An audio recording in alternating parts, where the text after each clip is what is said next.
Hey guys, for this video we're going to be doing another follow along tutorial, this time for the scene you see here.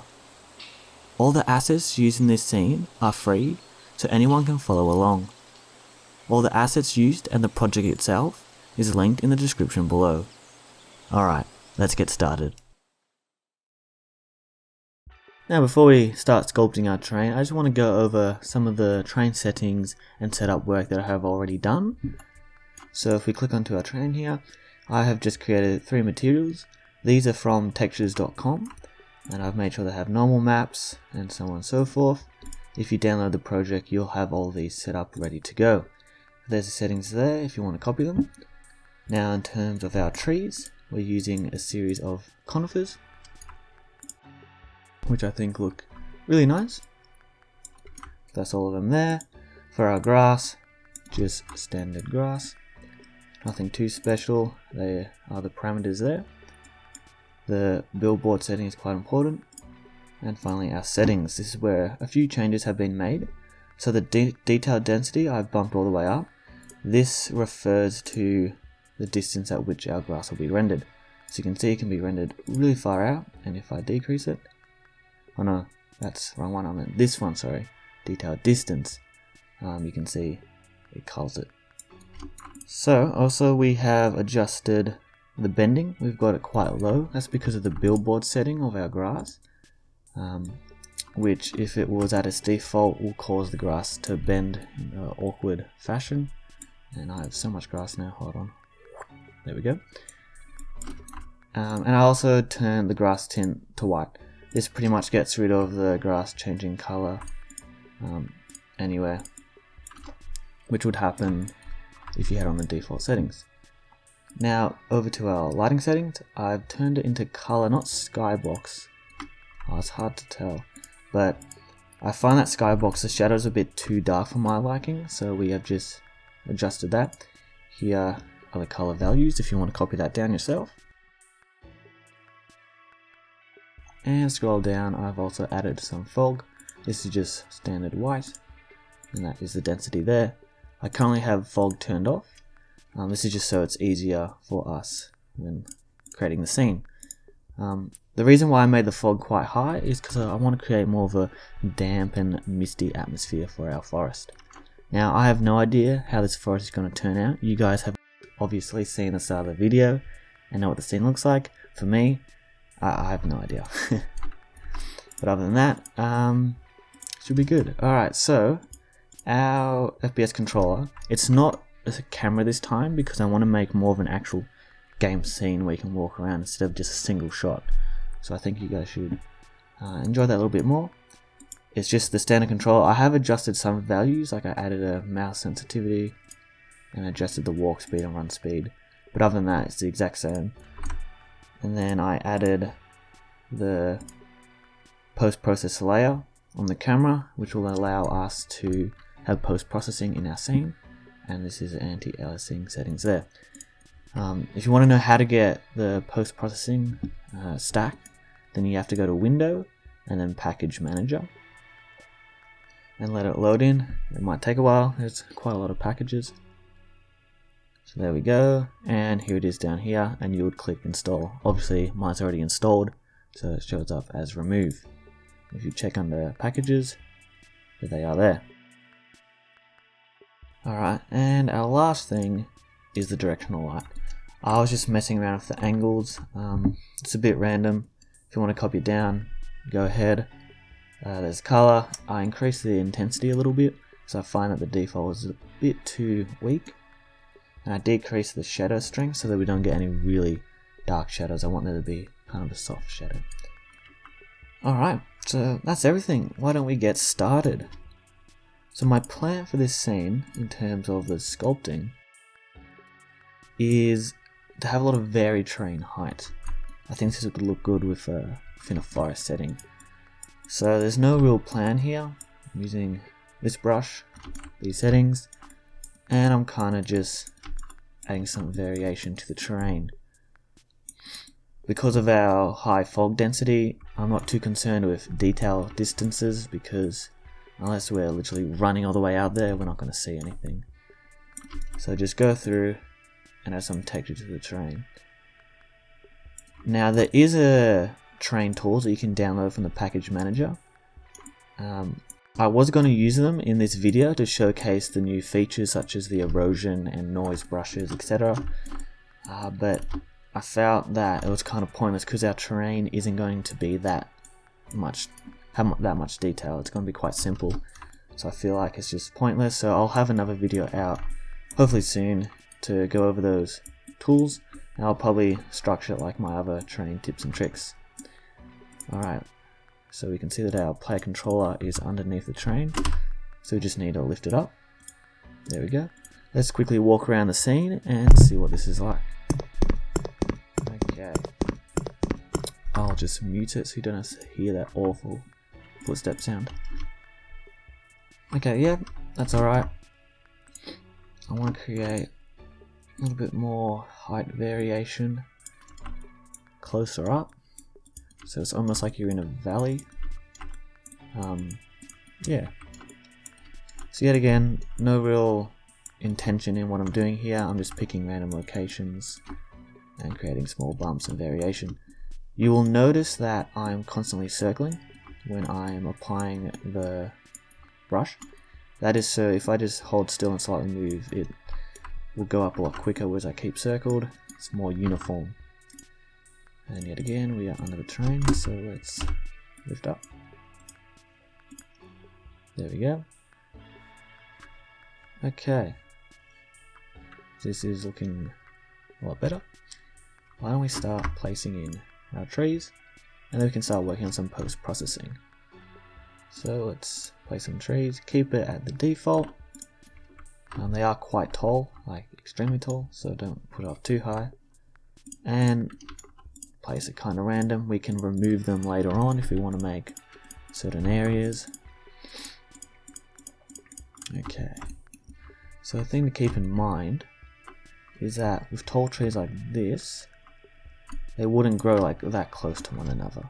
Alright, so in real life there's a decent amount of spacing between them, so that's what we want to simulate here as well, and that will allow us to reach the most realism and constantly switch between the trees.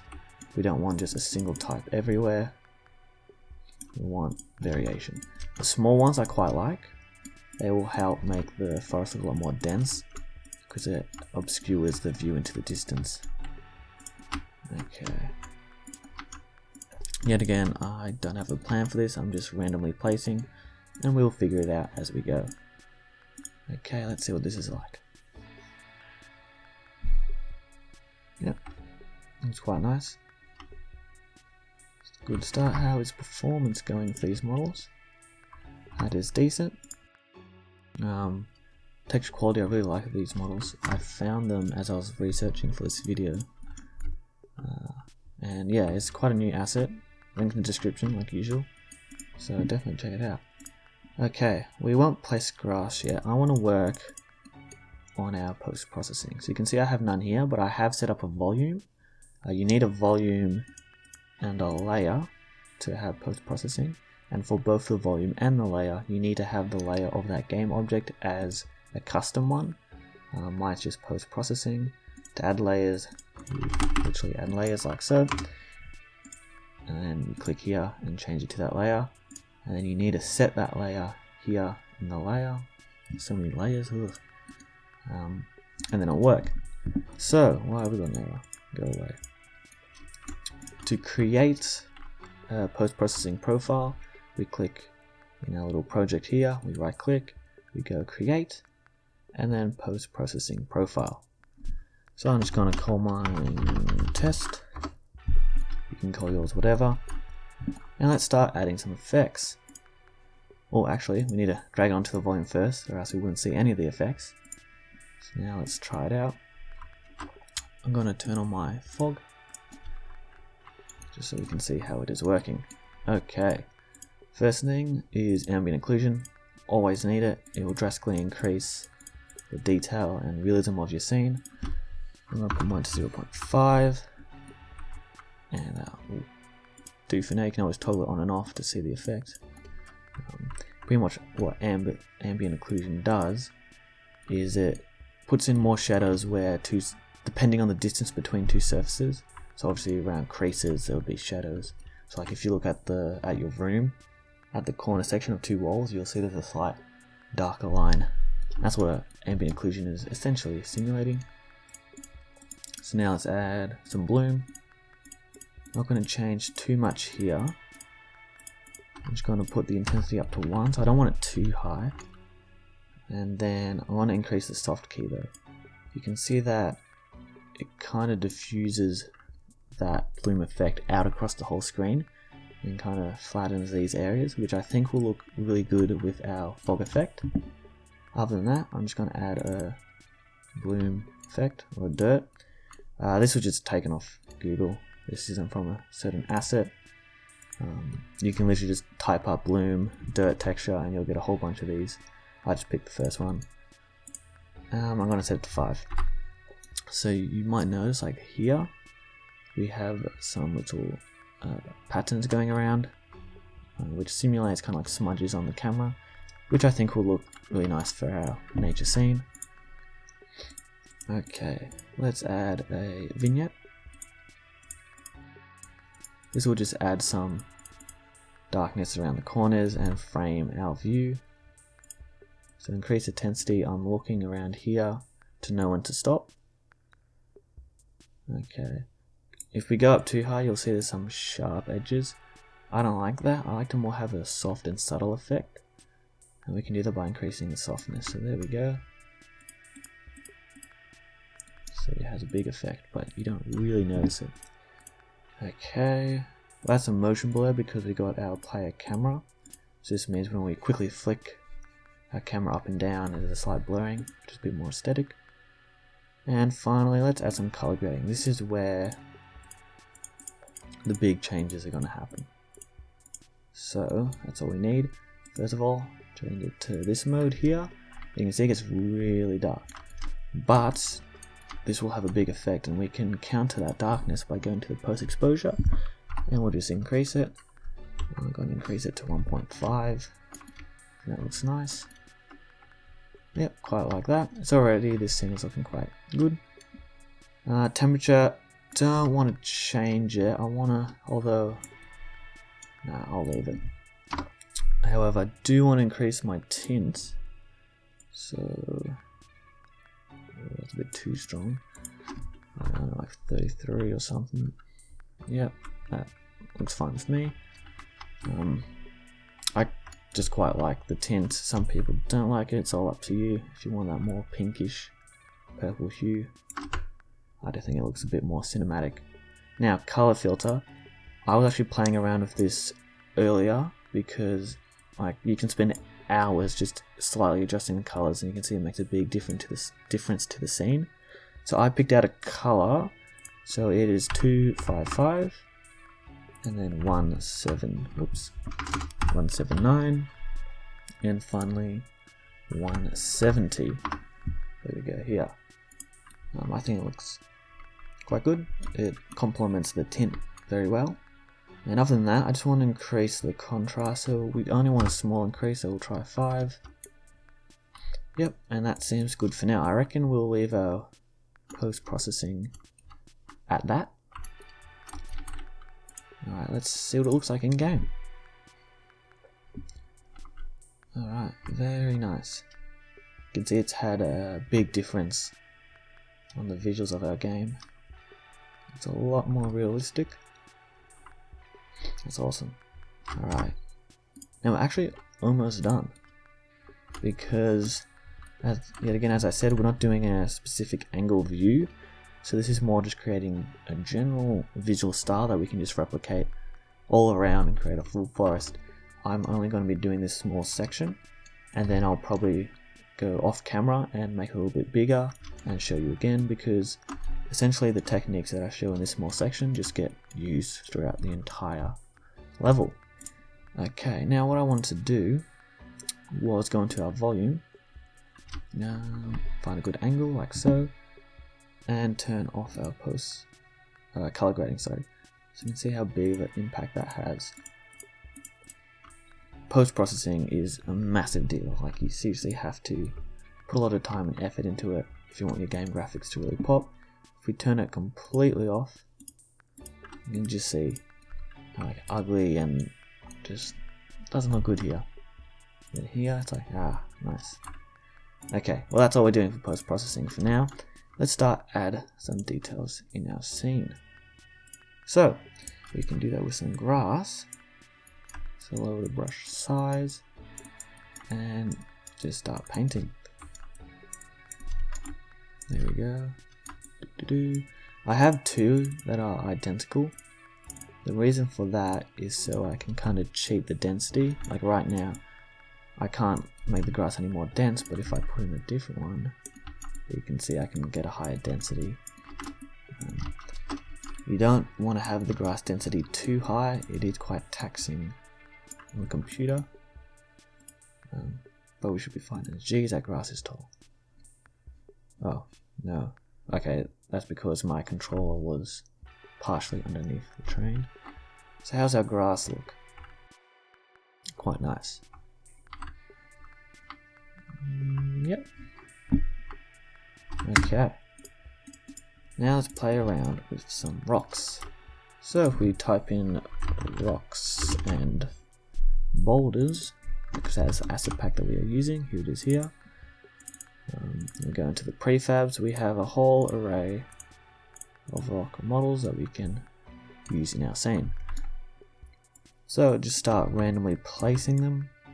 I kind of want a terrain that's almost mountainous in its use of rocks, so I want some very large rock formations.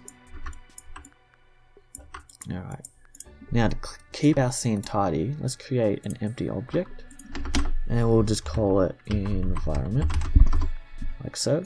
Oops.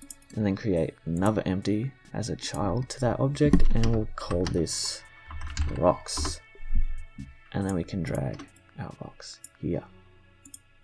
So this is how we can keep our hierarchy nice and clean and not get cluttered with thousands of objects. Okay, let's continue. Yet again, I'm just randomly placing and adjusting the rocks to what I think looks best. So try and avoid anything floating, especially with these small ones here. Like we don't want that or that. So you have to angle it, slide it down, and you can see how that one's gone under the train and they're still slightly above. We can kind of fix it like so, but with this asset pack we can select the individual rocks and then place them how we like them. Okay, I'll probably do a bit of a time lapse here. You don't want to see me placing individual rocks all day. So yeah, let's start a quick time lapse.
Okay, so you will notice that I've created more of clumps of rocks. I want to use these as almost like a cliff face, so that's why I extended the terrain up a little bit there. But another thing to notice is that when I have a large collection of rocks like so, you'll see that I've put tons of smaller rocks right around it. If you just have like a big rock like this and just leave it in the ground, yeah, it looks alright, but I find by adding that little bit of extra detail for small rocks surrounding it, it just makes it blend into the landscape a lot better. So I would recommend doing that. And also make sure you don't have grass poking out of the rocks. That's a common mistake I always see, and it's such an easy fix. Now I haven't finished with the rocks. I plan to put them literally everywhere, because that's what's going to add the detail to our groundwork. Because unfortunately I couldn't find any really good small bushes and small bushes and other plants for our ground that were free. We are going to look at a technique later on that kind of cheats small bushes without using bushes. You'll know what I mean later on. But now I want to add some textures to our scene, because this kind of bark texture looks a bit boring. So let's go to 5 and let's see what this is like. That looks quite nice. It's a bit too light, so let's see if we can play out the metallic value to make it darker. That does make it darker. I want it, because you can see it gets the reflective qualities. If we lower the smoothness, yeah, that will do. So just patch this around. You don't need any specific painting, just random. I guess because our light's coming through here, and because the normal maps on these are stronger, so you can see that kind of bumpiness. If we have it more along here, we can really show off the normal map qualities. Also place some mud around. This will have a nice reflection. Yet again, just random. You can see I'm doing more of a kind of just quick touch rather than just painting like this. Because I find when you do that, the opacity is quite low and it kind of makes a textured layer effect. Whereas just holding it still, the opacity goes up real quick, and it's quite strong. Actually, what is our opacity at? It's at 4.3. You could lower the value and then drag, as you can see, but that's way too slow for me. So it's just kind of like a quick way to get around. Okay, add some more mud. There we go. Obviously the more textures we had the better, but for now we just got the 3. So these rocks are looking a little weird. That's because of their smoothness quality. So we could grab like the material and just lower the smoothness, and you can see that helps a lot. We can also adjust the color if we want it to fit into our terrain more. So I can make it a little bit more brown, but we'll just leave it how it is. But I want to see if adding a reflection probe will fix that. A reflection probe should also improve our lighting regardless. Yeah, instantly looks better. Make sure to turn it to real time. We are not baking stuff in this scene. And we'll set this up to 500 by 500 by 500. So it's going to essentially affect almost our entire terrain. So don't recommend doing this if your reflection probe is too high quality, but because we don't have any reflective materials per se, like a metallic material, we're not going to be seeing any reflections like this. I'm just using it to get the coloring of the scene improved in the overall lighting. So we could even lower this even more. You can see it doesn't have that big of a difference. Alright, but I'm just going to leave it at its default. I'm fine with that. And there we go, you can see it. That fixed our rocks quite a lot. So let's go into game and have a quick look around. Yep, scene's coming along quite well. Yeah, that texture does look a lot better than the bark, in my opinion. Okay, let's add some bushes. So the way I'm going to do that is use an actual tree model. So if we drag this in, this is from Unity's standard assets pack in the environment category. If you've used Unity in the past, you would know this model. So as you can see, we just shrink it down and hide it under the terrain and just have the very top showing. And looks like a bush. That's what we need. Obviously this isn't the most performant way of doing this, but it's a good way to get around the issue. So we can click on the model again, and where are the colliders? Here they are. I do not want any colliders on it, so that we can essentially just run through it. Because if we had the colliders, then we'll be bumping into it, and for a bush that doesn't feel right in a video game sense. So if we go into the play mode, there's our bush. It actually works quite well, and we can go through it and climb on our rocks if we want to. There we go. So our scene's coming along. Yet again, like the rocks, just start placing the bushes in random locations. I tend to pair them up near rocks, as if like the rocks are acting as a windshield for the bush, as like a protection. And if they are kind of in the open like this, I'll tend to clump them around one another. And remember to vary the rotation, the scale, and the height. Luckily, because these are trees, they do have the quality where depending on it's hard to tell, but if you look here, depending on its position in world space, there'll be a slight change in its color. It's hard to notice because of how our post-processing is set up, but that is there, so that will help with variation even more. So yet again, I'll probably do a quick time lapse of me just placing a bunch of bushes. For your scene, just do likewise. Alright.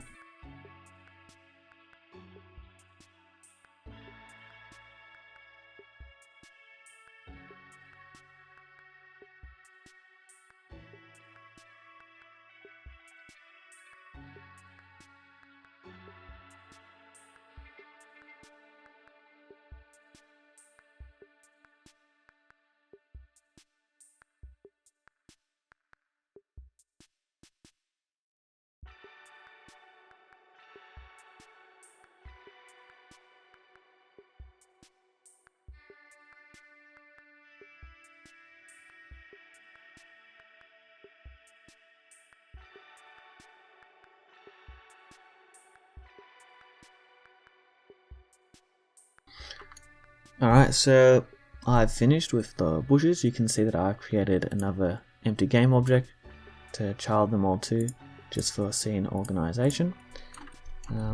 Yet again, quite random in the nature of placing them, and I think it comes out quite well.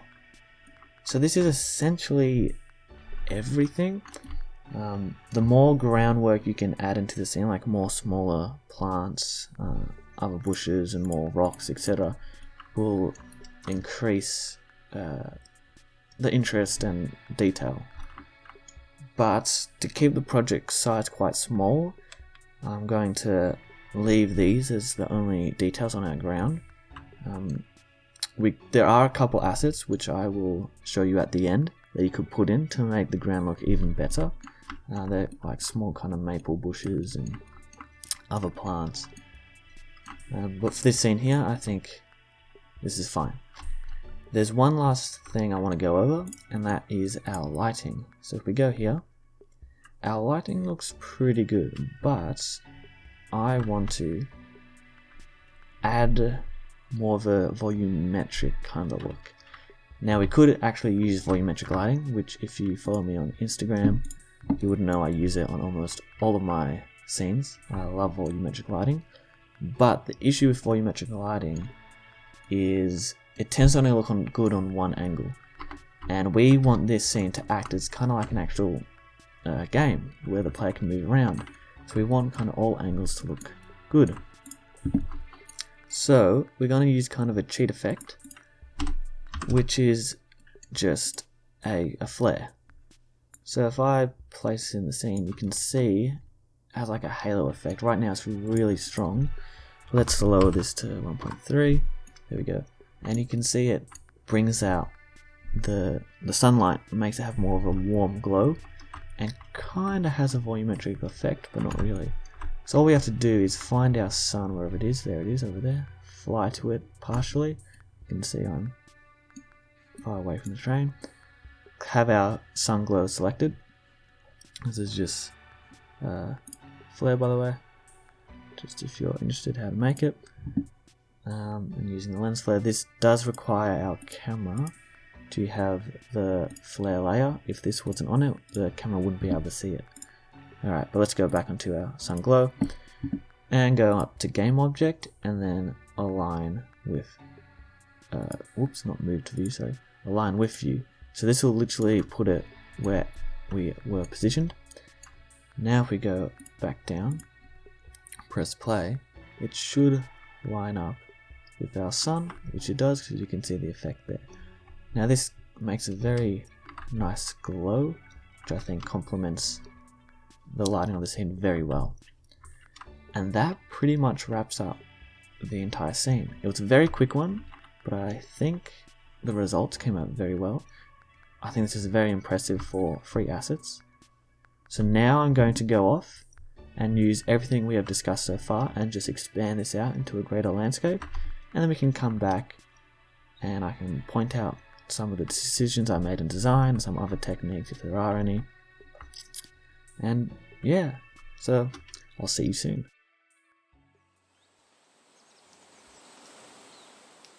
Welcome back guys. As you can see, I've done a decent amount of work off camera. I've essentially just expanded out the forest environment using the exact same techniques that I discussed before. You may notice that there is now a wind effect.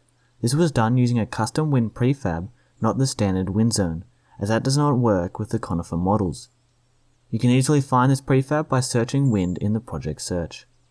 Altogether, the wind effect and other smaller additions such as these small particles provide necessary movement to the environment, making it feel more alive. So that does it for this tutorial. I hope you guys enjoyed it and learned something new. Remember that all the assets used and the project itself is linked in the description below if you're interested. With that being said, I'll see you in the next one.